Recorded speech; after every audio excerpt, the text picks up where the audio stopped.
Good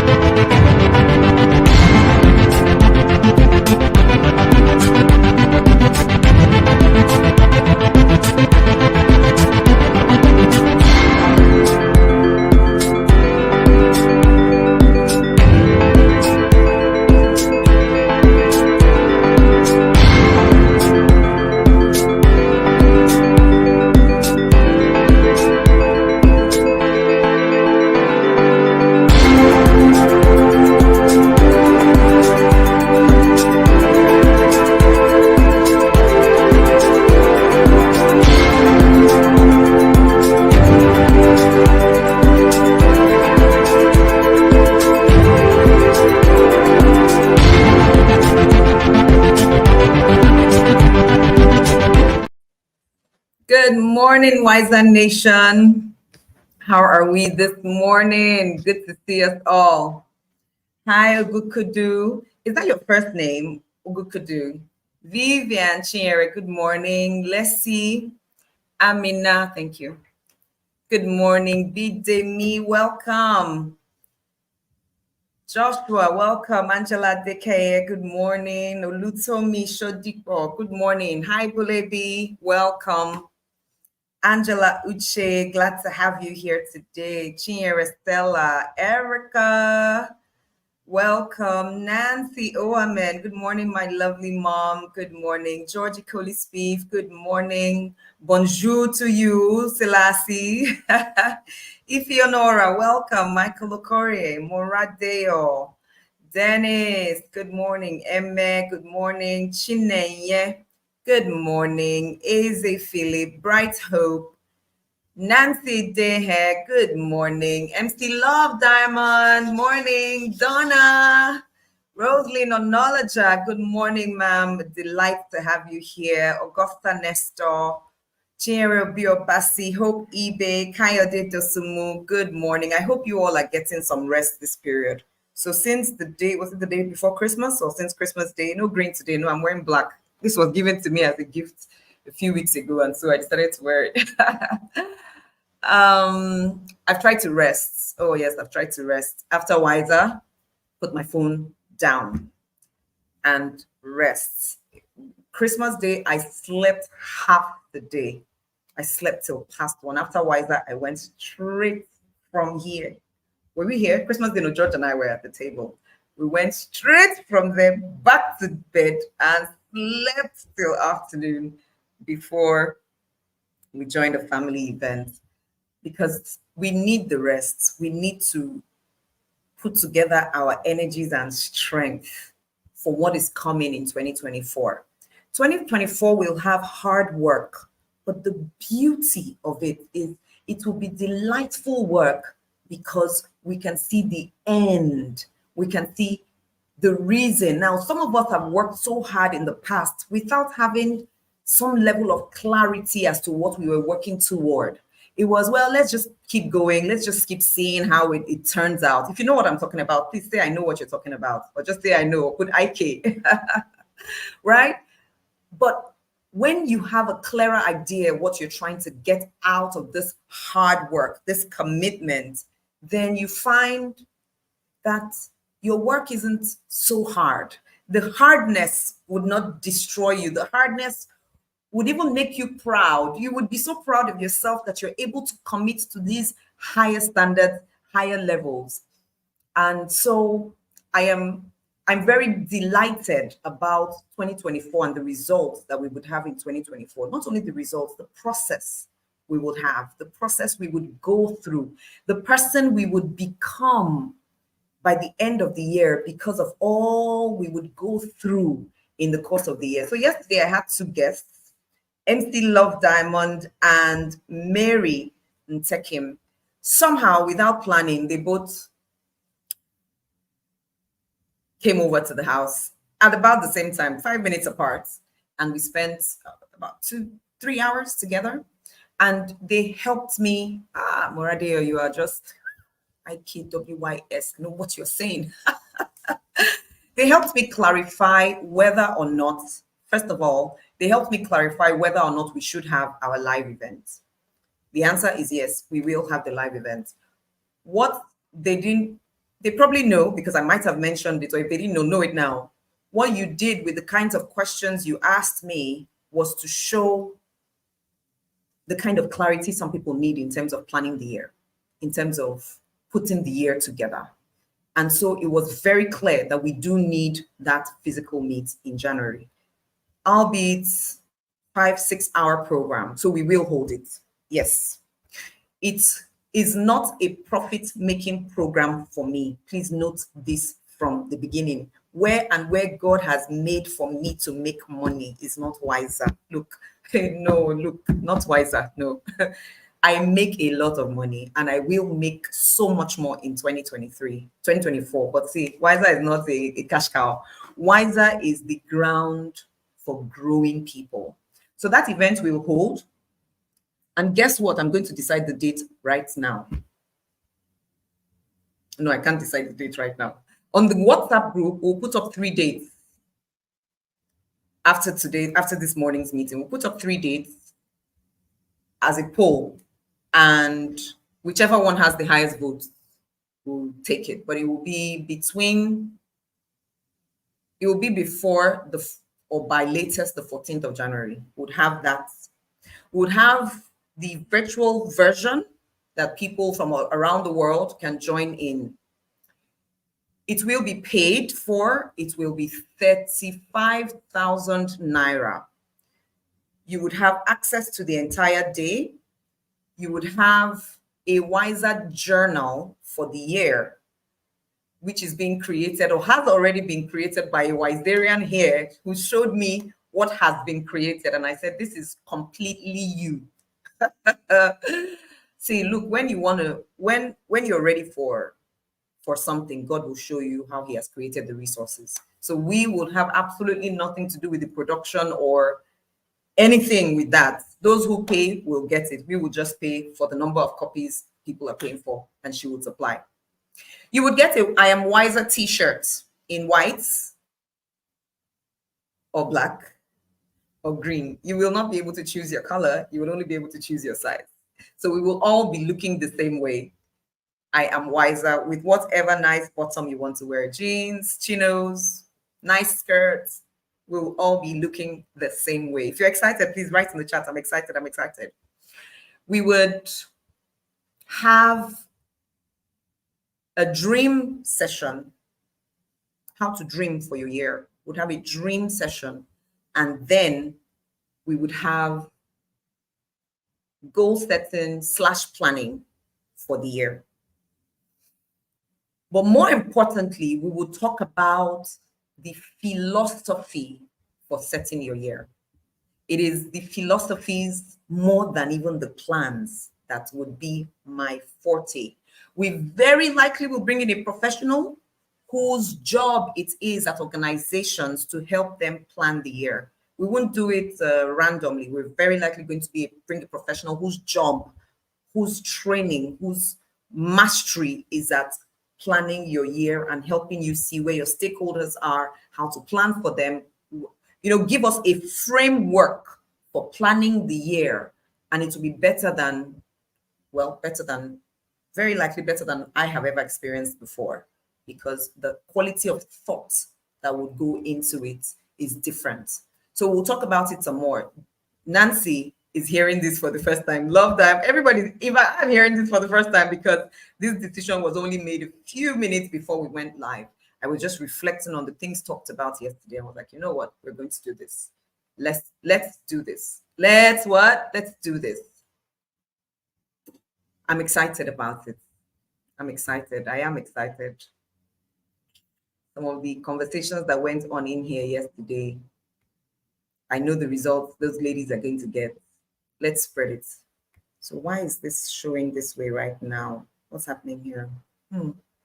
Okay, let's jump into chapter 27. You don't know tomorrow. Who knows tomorrow? What type of people, you know this song? Who knows tomorrow? Who knows tomorrow? Who knows tomorrow? Who knows tomorrow? What's the remaining part of that song?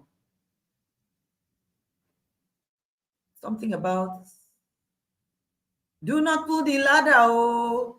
Do not pull the ladder, oh, do not pull the ladder, do not pull the ladder, because you might need it on your way of coming down, no? If you know the song. They used to play it on the radio in Port Harcourt many years ago. Don't rashly announce what you're going to do tomorrow. You don't know the first thing about tomorrow. So don't brashly announce it. Think through it, plan through it, and say, by the grace of God, God willing and giving strength. Not by the grace of God, the type John was referring to, that is from a place of laziness. No, it's God sparing life and giving strength. We will do this tomorrow because we don't know what tomorrow brings. Don't call attention to yourself. Let others do that for you. But you also need to know the tool to allowing other people do it for you. Sometimes you need to be more intentional about how other people can call attention to you. This is one of the things we'll be talking about at the live event. I will definitely talk about this because I have used this tool and it has worked for me. And many people use this tool and it works for them. So why not us all if we can? Because we're very intentional, right? We're not waiting for chance to happen. Time and chance happens, but guess what? Time and chance happen more to people who are prepared for time and chance. Carrying a log across your shoulders while you are hefting a boulder with your arms is nothing compared to the burden of putting up with a fool. So a boulder is that mighty rock or stone. So it's saying, imagine you want to carry a boulder, yet there is a log across your shoulders. I mean, you fall, it's almost impossible. So putting up with a fool will put you in impossible situations. Who are the fools that you have been putting up with? And I'm using the definition loosely set by John yesterday, where he said, a fool is somebody who is repeating the same thing but expecting a different result. You keep repeating the same process, but you're expecting a result. So how have we been foolish in ourselves or by ourselves? What have we done in the last 2, 3, 4, 5 years that have not given us the kinds of results we seek, but we have continued to practice without tweaking anything? Now, please don't get me wrong. I understand that some things take time. You put a kettle of water on fire. It will take several minutes for it to boil. It has to be on that stove for that long to boil. There are processes that take time. You have to be at them for specific amounts of time before you see results. I'm not speaking of situations like that. I'm speaking of situations where you don't have concrete evidence that this practice works, but somehow you have committed it because someone said perhaps it could work. And you've gotten to the point where, in fact, you're seeing that this thing may not work, but the shame of taking steps away, or the shame of, oh, other people told me it won't work, but I insisted it will work. So I will stay here and die here, else they would laugh at me. For real? For real? Is your life worth only that much that you are willing to stake your growth, your development on something that is not working because you don't want people to laugh at you? That is from the pit of hell. That is deception from darkness, and you are delivered from it today in Jesus' name. When you see a process, a system that is not yielding results, not working, and perhaps you have asked a professional or two to look into it to you and they go, no, this doesn't work, then it's time to change it. Else you would be like a person who has a log across the shoulder trying to lift a boulder and expecting to have fantastic results. It just would not happen. We are blasted, verse 4. We are blasted by anger, swamped by rage, but who can survive jealousy? Blasted by anger, swamped by rage, but who can survive jealousy? Now, my thinking here is about us being the jealous ones. Who can survive it if you happen to be the jealous one? Hence, I am very wary of using words like, oh my gosh, that thing was so lovely, I'm just so jealous of it. Yes, it sounds like a joke, but like George will always say, Joyce doesn't know how to joke with certain things. Don't joke about things like that. Jealousy can feel you to a place of darkness. Jealousy is an appreciation for something someone has from the angle of wishing it was yours. Therefore, you do not appreciate it and celebrate that they have it. You appreciate it and celebrate it and wish it was yours. Now, that seed of wishing it was yours can give birth to the plant because it's a seed, it's planted.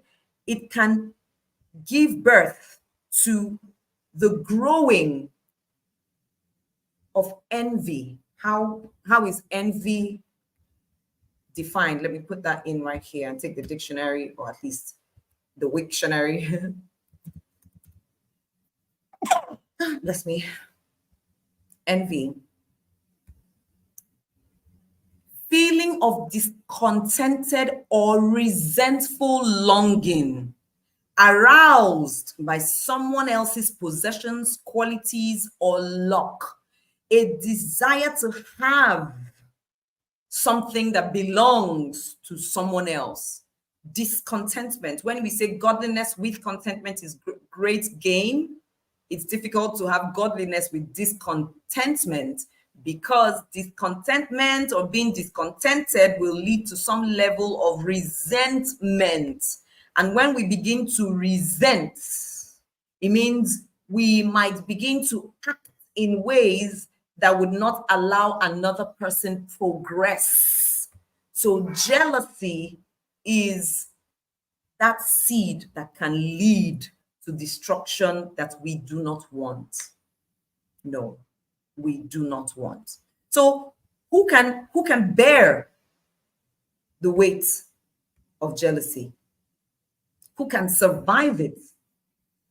One of the ways we can overcome jealousy is by the lifestyle of giving thanks for us, what we have, and giving thanks for the privilege that others have. Oh, I saw Donnaline yesterday, or I saw Erica, or I saw Gaius yesterday. And can you imagine? Gaius now has a master's degree, getting to his PhD. Such privilege. Lord, I am so grateful that Gaius could get there. Wow. I know how tough it is to get your master's and then go for your PhD. And in fact, I understand that Doris has even graduated from her PhD. What a joy. When we begin to form this lifestyle, we begin to suppress the seed of jealousy, which comes to us without us knowing. Jealousy can sneak up. It comes to us without us knowing. It comes to us from the place of self-pity sometimes. Oh, it should have been me. I should have had my master's by now. But no, Gaius has it. No, Phil has it.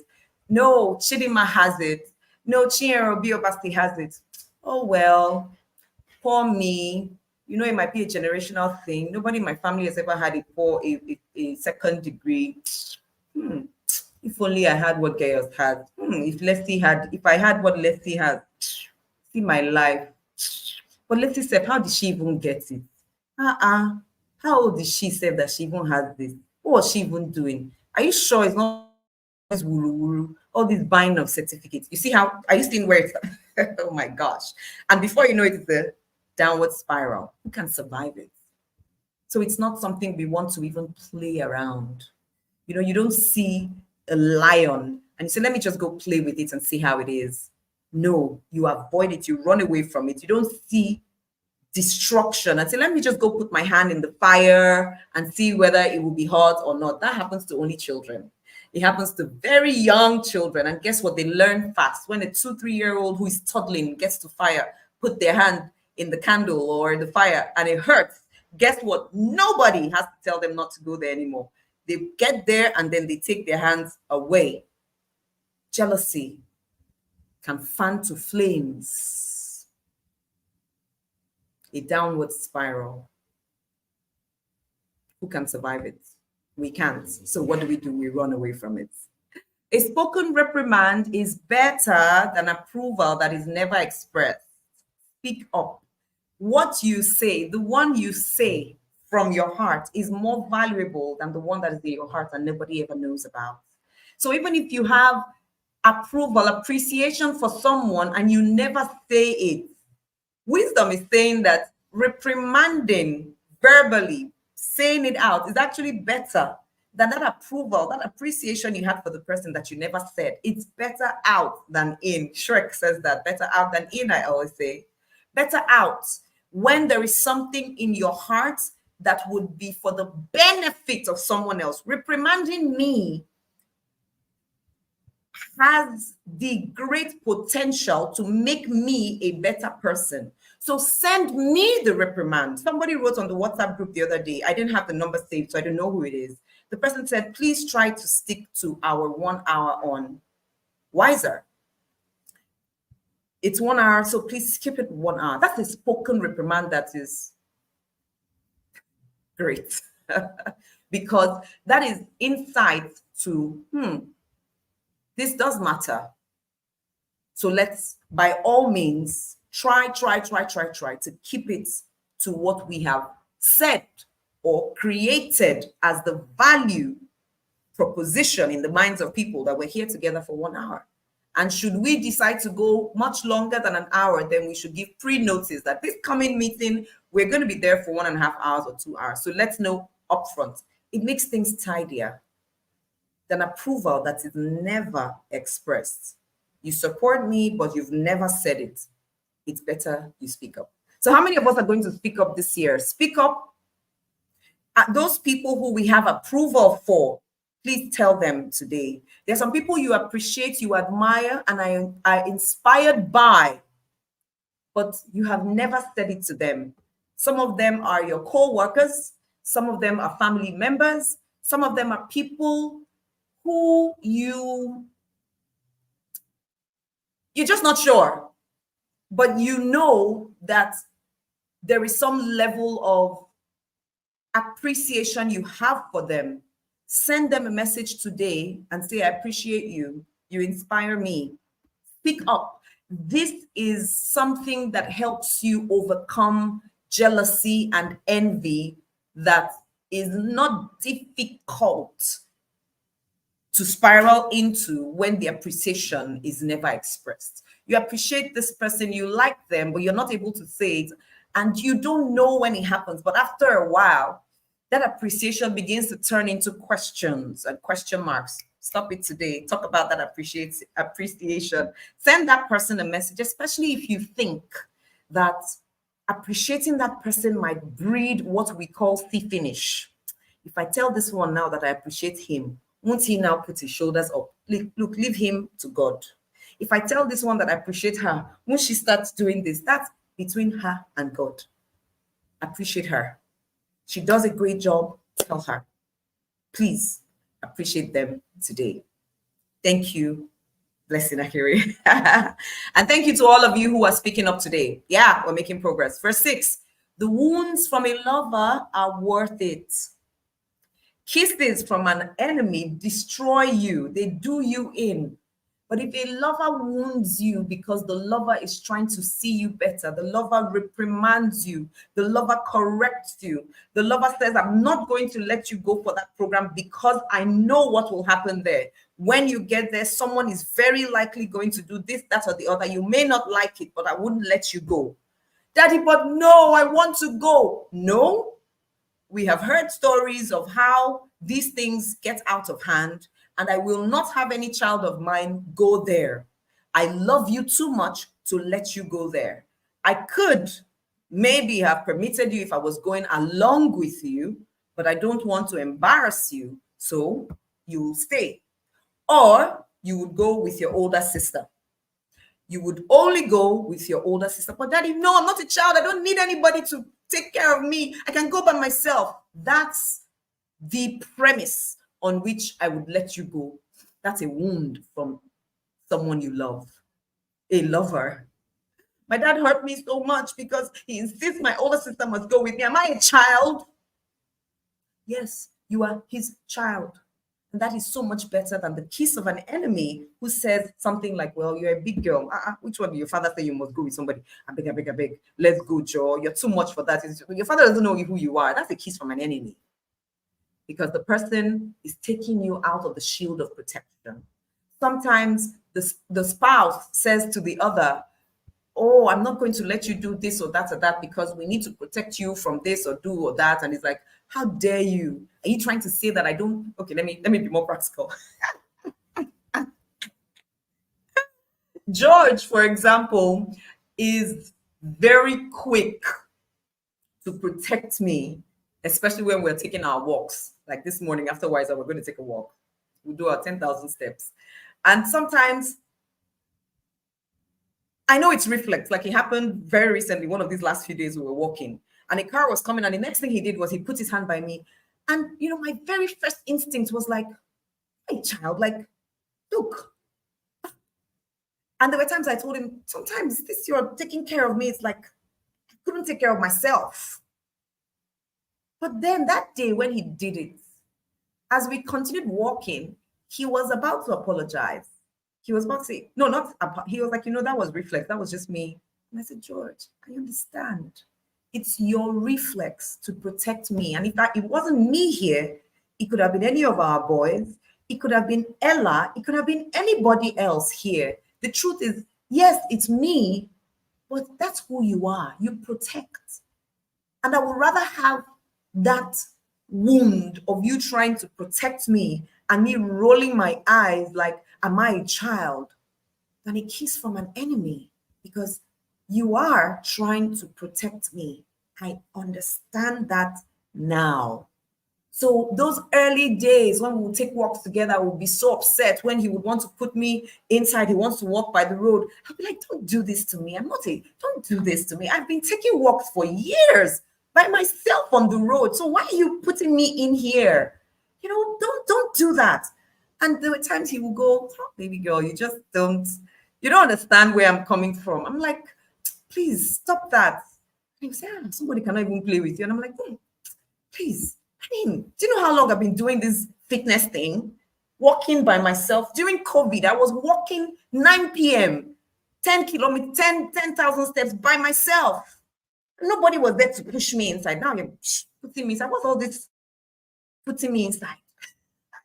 Now it even sounds silly to me. But there are times our lovers and the people who love us will do things to guide us, but it will come off to us as irritating, as annoying, as belittling, condescending.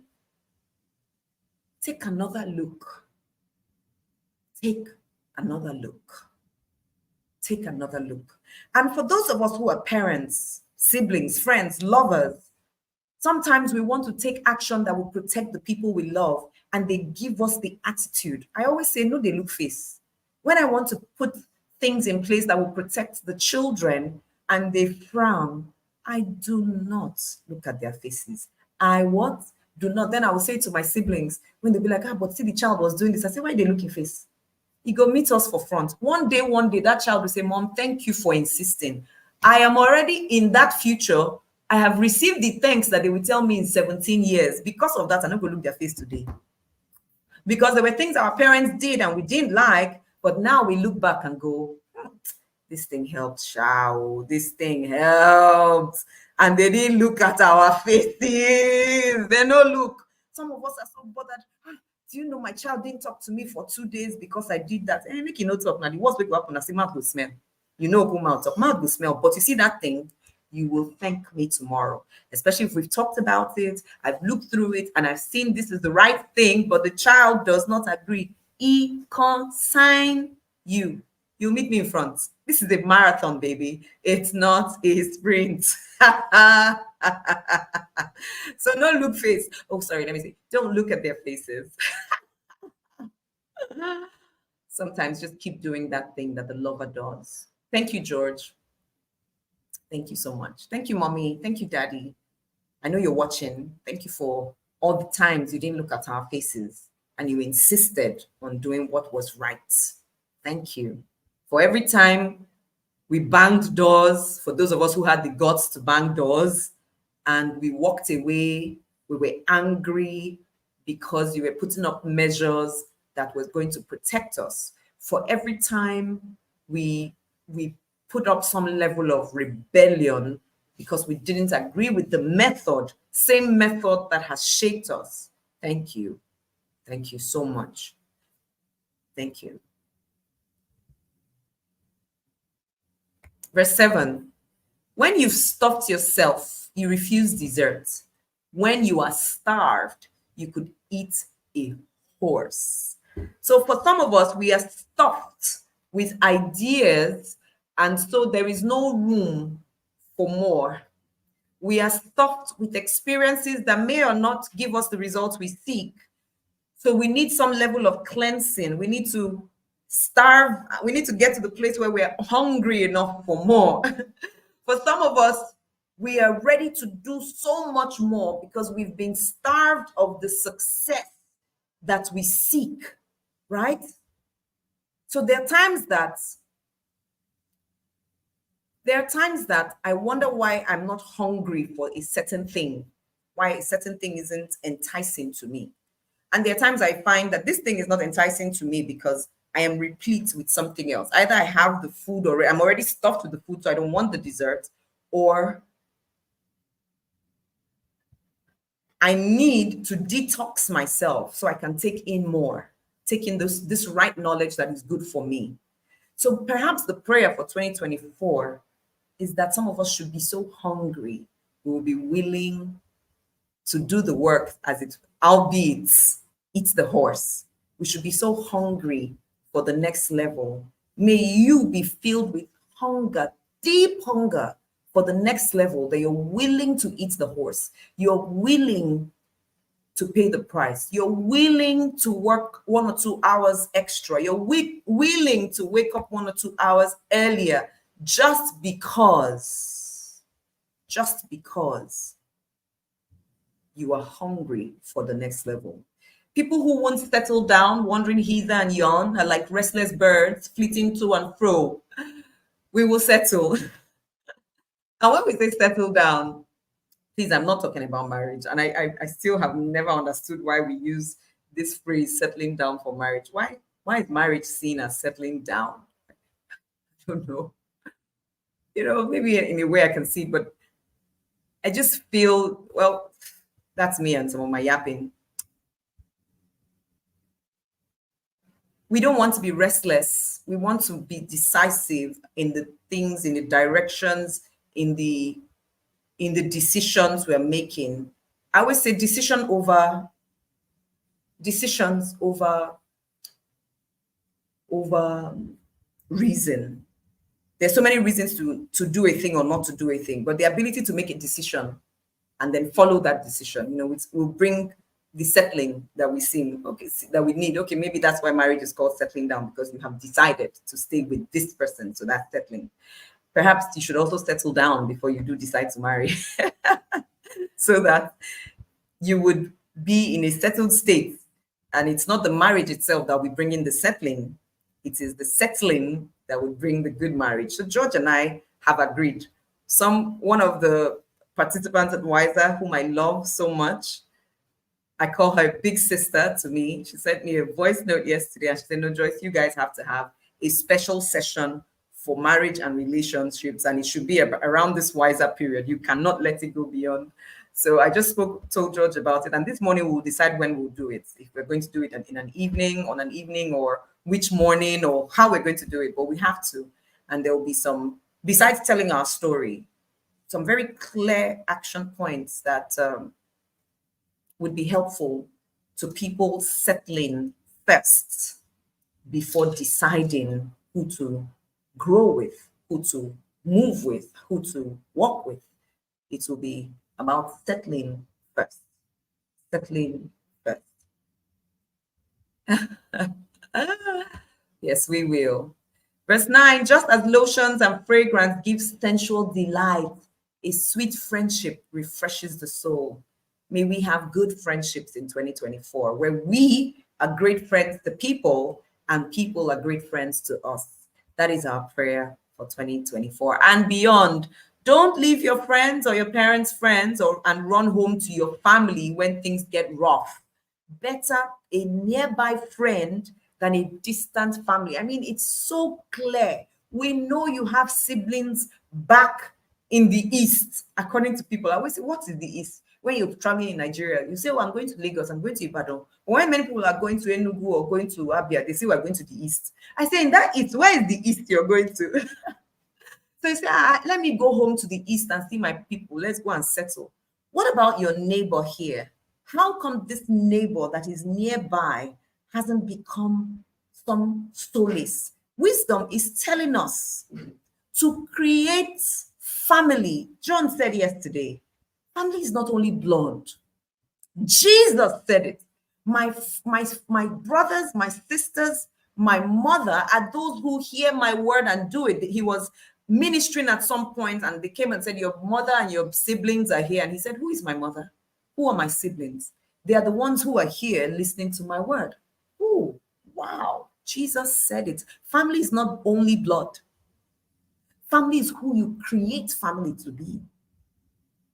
And wisdom is saying it is important, necessary. In fact, the word used here is what? Better to have nearby friend, nearby family than distant one. So wherever you are, it is your responsibility to create a new family. It is foolishness. I dare say it boldly. It is foolishness to move into a new place, a new city, a new compound, a new estate, and not intentionally make friends with at least one person who lives around you. Wisdom is saying, if you do that, that's not right. You will go and knock on a door. Somebody say, but Joyce, people have to mind your business. So you don't know this Nigeria, this Canada, this. See, Joyce, look, Russia is not like Nigeria. All these ones you're saying, Ukraine, we're not like that. So, Joyce, look. In this Austria where we are now, see, in this Belgium, look, we are blacks. We need to know our place. You've not understood who you are. You've not understood what you have. You've not understood the power of God. In fact, you're just telling me the amount of ignorance you're living in because your fears are precluding. Hey, is that English I use correct? Preclude. What's the meaning of preclude? Where did it come from just now? Hey, vocabulary. Preclude. Preclude meaning. Prevent from happening, make impossible. Oh, it's correct. It is correct. This is the thing I keep saying about vocabulary. When you stay around the right places, you're studying the right books, you're speaking with the right people, they rub off on you. So, see, I've been moving with people who use words like preclude and dichotomy, and here I am using it without thinking. You must change your circle to the kind of people who would make you by default behave better and use words like preclude. You are precluding, you are preventing from happening your next level because you're holding on to concepts that might be cogent and verifiable, but they are surmountable. Oh, I like the way I just sounded right now. They are what? Surmountable. So yes, in that Austria where you are, in that Belgium where you are, in that Russia where you are, in that, Nadia, where are you? Where's that country where you are? Is it St. Lucia? In that place where you are, in that Abuja where you are, in that Ikoyi where you are, in that, please mention where you are. Make friends with your neighbor or neighbors. Build the relationship intentionally because wisdom says it is right. So that should something happen at some point, there is someone close enough to you. You cannot have crises in the middle of the night and you're calling your sister or your brother who lives in another country. Thinking about that now, doesn't that sound foolish to you? Whereas you have 5 neighbors, but you are unable to call any of them because You either do not know them or you don't have their contacts. You just have never been friendly. The most you say is morning, morning, oh, morning, good morning, morning. Stop that. You're better than that. 2024, change it from today. From what? Today. Yes, I see all your locations. Wherever you are, change that.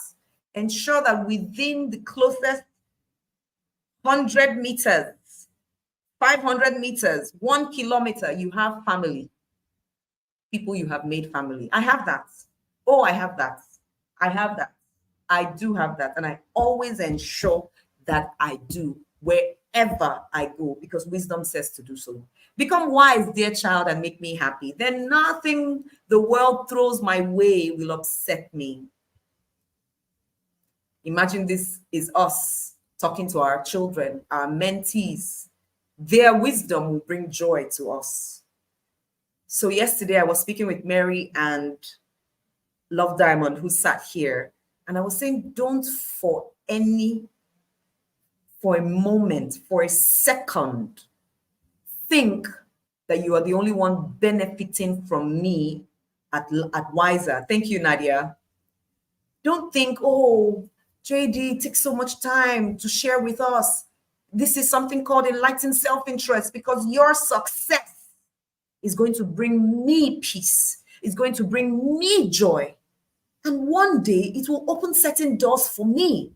I am not organizing Wiser because I want you to open certain doors. Please don't misunderstand that. But by giving you value, the laws of the universe are triggered. Your joy and your success will bring me peace of mind. So my wisdom will bring peace to my parents. My success will bring peace to my parents, my mentors, my role models. Your success will bring peace to your parents, including me. Including me. So yes, our wisdom, our growth will bring joy to God, the Father.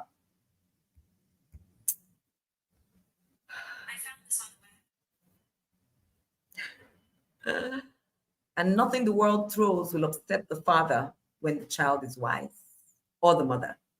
A prudent person sees trouble coming and ducks. A simpleton walks blindly and is clobbered. Why? Wisdom makes you see signs. Wisdom gives you premonitions. Wisdom allows you prevent the downsides, the downfalls that could happen, because wisdom has given you insight. Remember, by education, by wisdom, by insight. So when you see the signs of what could be trouble, you are able to duck. When somebody comes over and says, take a collateral from me, and the person is a stranger, with wisdom would have told you, don't do this. Don't hold tight to a collateral on any loan to a stranger. Be wary of accepting what a transient, somebody who is passing through, has pawned. Someone who doesn't know this in verse 12 will say, oh, let's be kind to our neighbors. He has said he would. I know he's just shouting. I know I don't know him, but let me just help him. A prudent person who is a wiser person will say, no, this person is a stranger, so I'm not going to do it this way. I'm going to do it that way. We're going to duck. There are certain roadblocks we would duck in 2024 because we will be 4 steps ahead, 2 steps ahead, 10 steps ahead, 3 steps ahead. Because of what? Wiser. Because we are wiser, because of the wisdom of God that lives and reigns and dwells in us. If you wake your friend in the morning by shouting, rise and shine, good morning, my neighbors, it will sound to him more like a curse than a blessing. This is talking about times and seasons. When you approach a person, how you approach a person matters even more importantly than what is said when you approach the person. Saying, oh, God bless you at 5 a.m. so loudly is disturbing the peace of the people rather than bringing them solace and succor that they seek. So that thing that you want to do for someone, doing it in the right way is better than not. There, and you know what I'm talking about, because there's some decisions you want to take. You may need to ask the person you're making the decision with, so that you can see things from their point of view, and therefore you will make better decisions. Else, your blessing might seem like a curse. You know that thing where you're trying to surprise somebody, but you end up surprising yourself? Be careful, so you don't wake up in the morning at 4 or 5 a.m. and shout, "Rise and shine," and the person says, "Shut up. Good morning, my neighbor. Hey, bless you." Yes, yes, bless you too. A nagging spouse is like the drip, drip, drip of a leaky faucet. You can't turn it off and you can't get away from it. None of us are nagging spouses. None of us are those who will continue to talk about problems without preferring solutions. Never, never. None of us will waste our energy and time on drilling down into problems we have no clue how to solve. Rather, we will go into the place of wisdom to decipher what solutions might be, and we will be problem solvers. Whenever we decide to speak with and to our spouses, it will be from a place of solution in a loving way and at the right time, not like a drip, drip, drip that you can't turn off or you can't get away from. If this is you, somebody say amen. Verse 17, you use steel. We use steel to sharpen steel. Cheers. Some ginger. Miss Blessing is back. Miss Blessing was gone for a few days, and so I wasn't having my tea. Well, Miss Blessing, welcome. Thank you. I missed her. She came back last night. You use steel to sharpen steel, and one friend sharpens another. I will sharpen my friends. Oh, when we were talking about that story about being reliable or not, and I said, if there's one thing I know, my friends know that if they need a brain to think and dig into something and uncover, unearth, to expatiate and bring out value, they know that Joyce is reliable. If you're looking for solutions to something and you need that friend that can sharpen you to think in a certain way that would bring results, all my friends know this.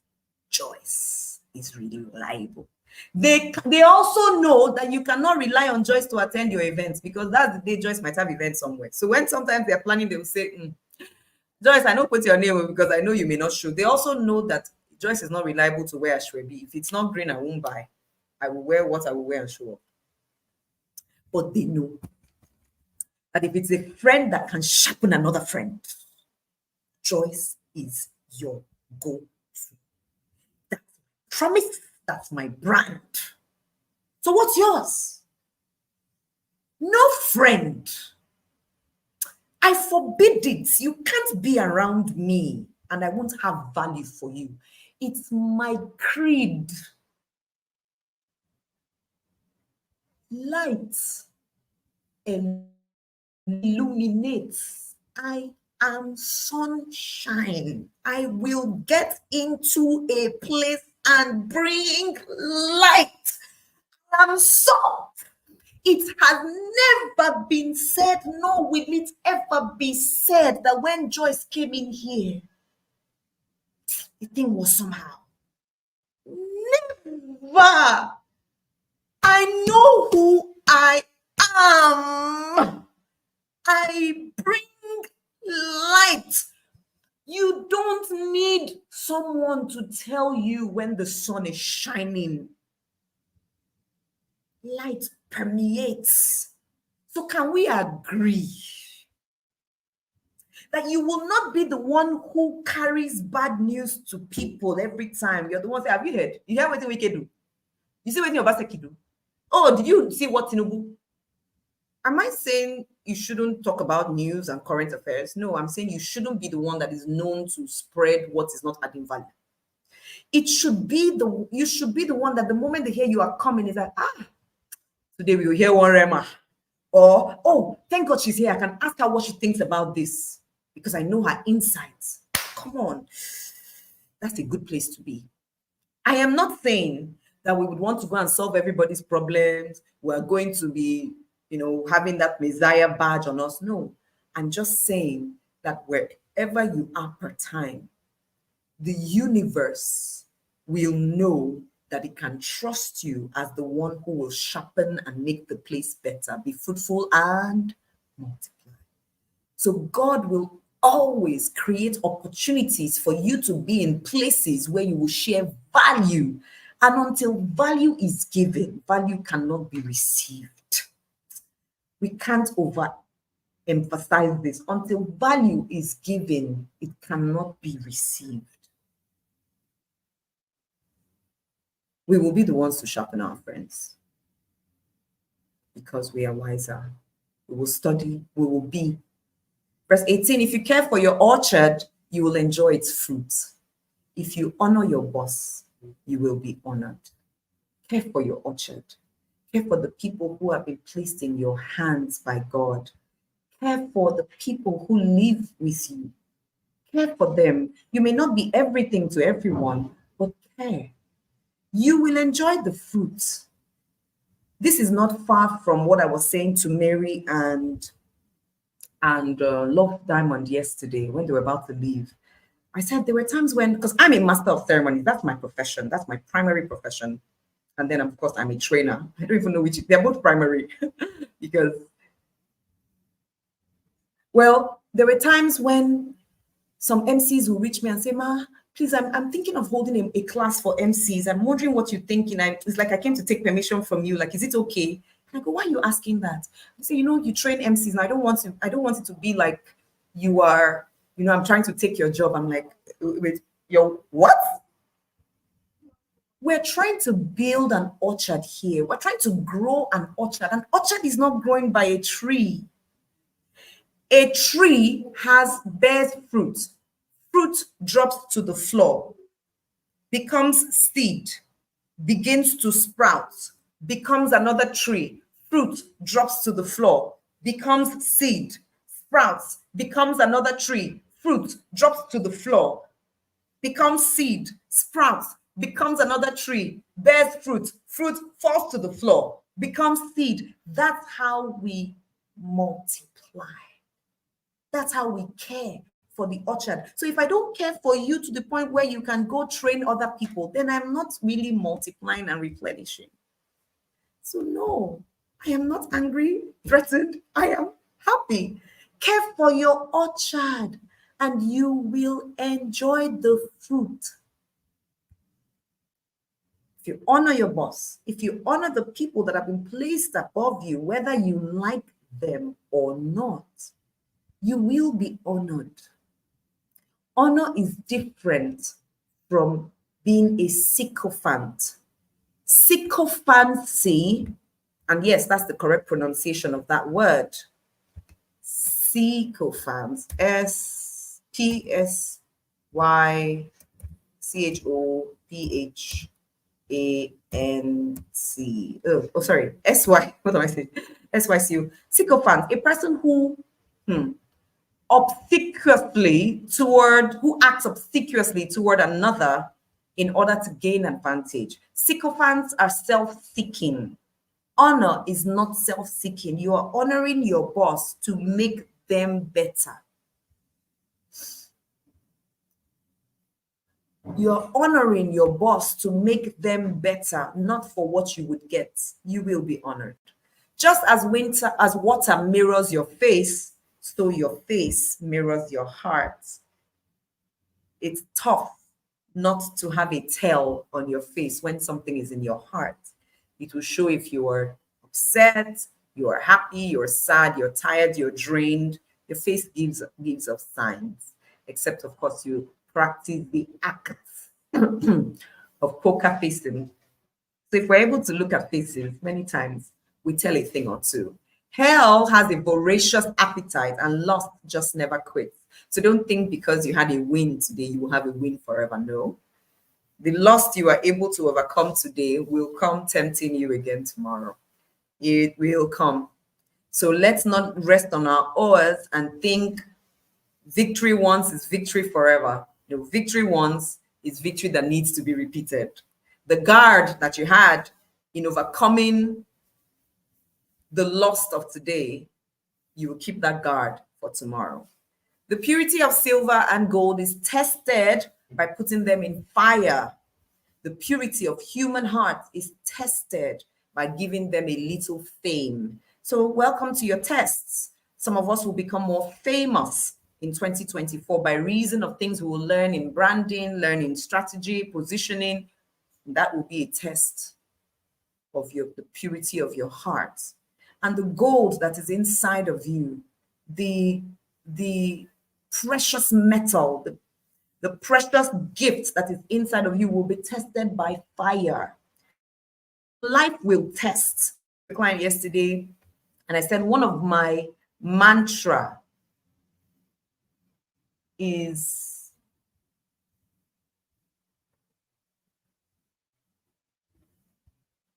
if this is a test, let me pass. There's sometimes that very serious challenges come.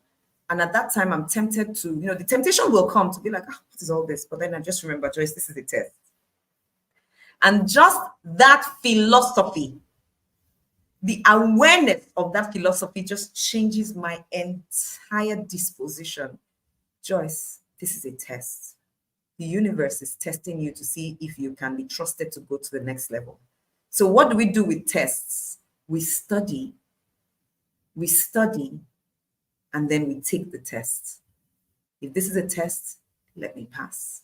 If this is a test, I will pass. So I'm going to study, I'm going to do the work. When we're trying to pass tests and exams, we study extra, we read through the night. So I'm going to test this thing that seems like it's going to bring me down. No, I'm going to pass. I will put in the work and I will pass. Pound on a fool all you like. You can't pound out foolishness. Foolishness is only taken away by the infusion of wisdom, and that takes energy, time, commitment, not necessarily pounding.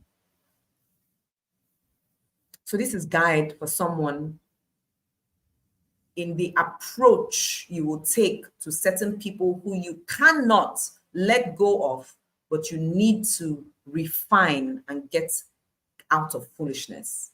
You would need to strategize and have the right tactics to employ and deploy for foolishness to be taken away from them. Know your sheep by name. Carefully attend to your flock, the people that have been delivered into your care.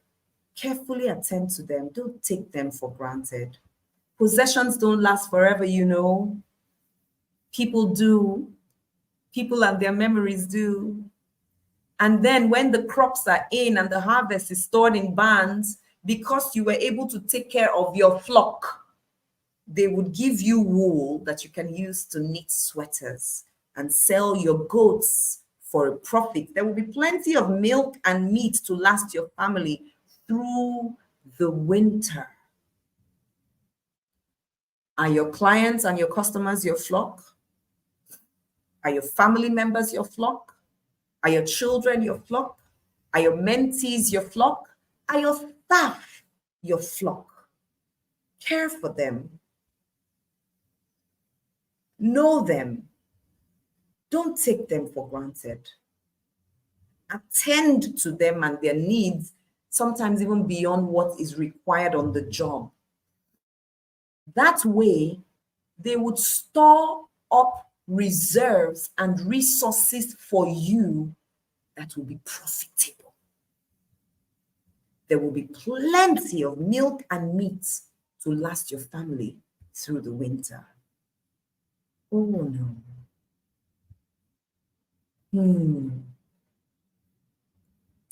Who are you going to care for in a different way, even when you think that person doesn't deserve caring for? After all, aren't they adults? Shouldn't they know what to do? Who are you going to show extra care for? Which may not have been your first way of behavior. But now, because you're wiser, you're going to adjust to become the person who shows care more than legality. What conference was it I was emceeing recently where they were talking about the difference between legal, moral, and what was it? And the person who was speaking was trying to make a point that sometimes we are hinged so much on legality. Okay, it was not a conference. I read it on Shola Abulu's wall on LinkedIn. Shola Abulu put that up. Yes, it was Shola Abulu that put that up. Yeah. There was this, maybe I'll find it and drop it in the WhatsApp group. There was this pyramid that was showing the extreme when you are so bent on being legal, being the legal thing, the right thing. Sometimes you will be so skewed that you forget to care. So sometimes we don't care for people because we think they should know what to do. And the corporate book, the company handbook says everybody should be here at 7. I don't want to hear nonsense, Joyce. We are all adults here. Nobody, something. Look, if they cannot be here at 7, they should be gone. I understand your point, dear sir, dear ma. I'm saying the human face might be, what is the challenge, dear young man, dear young woman?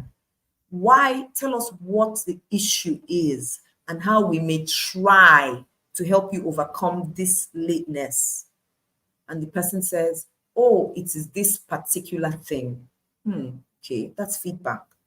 So if I, your supervisor, was to give you extra 5,000 naira so that you can take a bike out from your estate to the highway every day in the week, are you guaranteeing me that you will get here on time? That is because you don't have that extra 300 to take the bike from inside. So that's why you need to walk. And your compound doesn't open the gates till 5, so you can't walk out before 5. In fact, your family will not let you leave before 5 for safety. Fantastic. So now from my own personal money, I bring out 5K and I say, take this and start coming by bikes. And let's say that person really does begin to come on time. I have won that day. I've won a soul.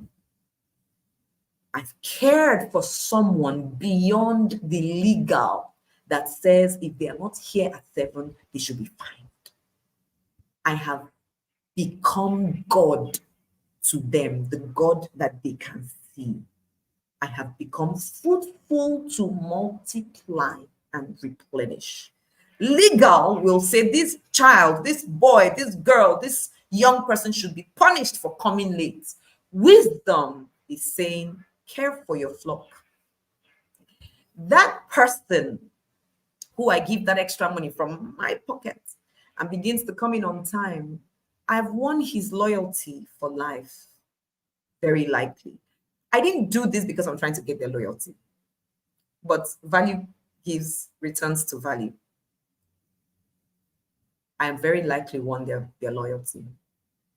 And guess what? I am in a position to then say to the organization, perhaps on this particular case, because of the uniqueness, the company can give him an extra 300 naira per day to avoid so and so for this challenge, perhaps. And then the company across board says, okay, what we can do is so that it doesn't look subjective, let's do this across board. So let's even start having bus services for our staff. So they can use their monies to get to this point, but from this point, every day our buses will pick people up. That's how policies are changed, right? Because somebody cares. So care. So let's care more. Let our eyes be open to see areas that we can care more for our flock, our sheep, the people who God has given us to tend to. May our eyes be open to see how we can show more care, give more love that will trump legality. In Jesus' name, amen. I wish you a great day, everyone. Have a super day of being wiser. Bye for now. See you tomorrow.